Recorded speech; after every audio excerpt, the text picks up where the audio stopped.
गृह मंत्री अमित शाह को आप सुन रहे थे। उन्होंने कहा कि हार के बाद जो ठीकरा है वो तो खरगे पर ही फूटना है। वो परिवार को बचाने के लिए झूठ बोल रहे हैं। भाई बहन ही 4 जून के बाद सुरक्षित रह जाएंगे, ये तमाम बातें। और साथ ही कर्नाटका में रमन्ना वाले मामले को लेकर भी सवाल जब पूछा गया, उन्होंने कहा कि भारतीय जनता पार्टी ने बिल्कुल स्पष्ट कर दिया है कि महिलाओं की सुरक्षा के मुद्दे पर वो किसी तरह का कोई कॉम्प्रोमाइज नहीं करने वाली है। लेकिन शिवम त्यागी जी, जो सवाल इसके पहले तहसीन पूनावाला जी की ओर से पूछे गए थे, उसका आप जवाब दे दीजिए। घनश्याम तिवारी जी इसके बाद में फौरन आपके पास होंगी।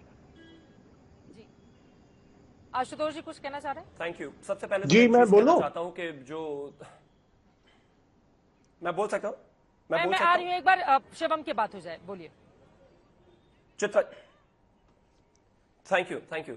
सबसे पहले तो मैं एक चीज कहना चाहता हूं कि इस बात को बारंबार क्लियर किया गया है कि जो 400 सीटों की बात होती है, भारतीय जनता पार्टी 400 सीटें चाहती है ताकि 370 हटा सके। जहां पर आज चित्रा त्रिपाठी जी खड़ी हुई है वो खुद जानती हैं, अपने चारों तरफ एक बार वो देख ले और वो जानती हैं इस बात को कि कश्मीर में किस तरीके का, जम्मू कश्मीर में बदलाव हुआ है, ये देश ने देखा है। हमें इसलिए सीटें 400 चाहिए।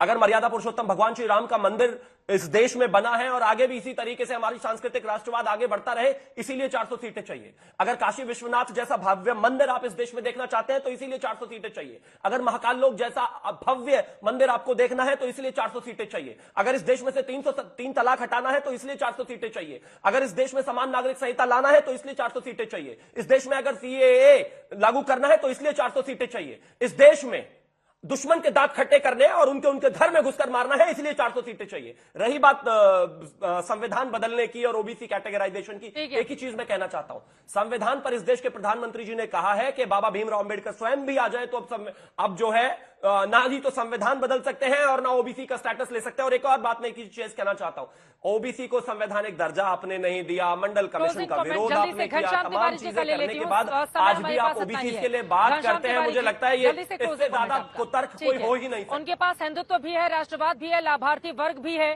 ठीक है। अब वो पूछ रहे हैं आपके पास क्या है, घनश्याम तिवारी जी? मैं आपके दर्शकों से कहना चाहता हूं कि एक पॉलिटिशियन के रूप में मेरा सर से शर्म से झुक जाता है जब प्रज्वल रेवन्ना के बारे में अमित शाह इस तरह की बात कहते हैं।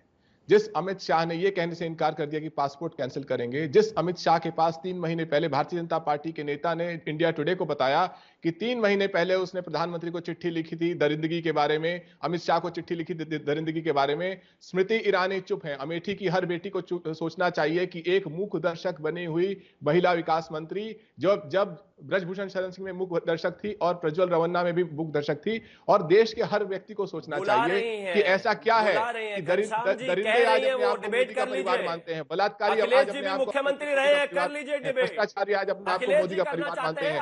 अगर देश में हालात यही रहेंगे तो जब आपकी बेटियों के साथ अन्याय होगा, ये शिवम त्यागी ऐसे ही आपको बरगलाएंगे, अमित शाह इसी तरीके से पाएंगे और वो अन्याय करने वाले इजाजत देता है। आप तमाम मेहमानों का बहुत धन्यवाद।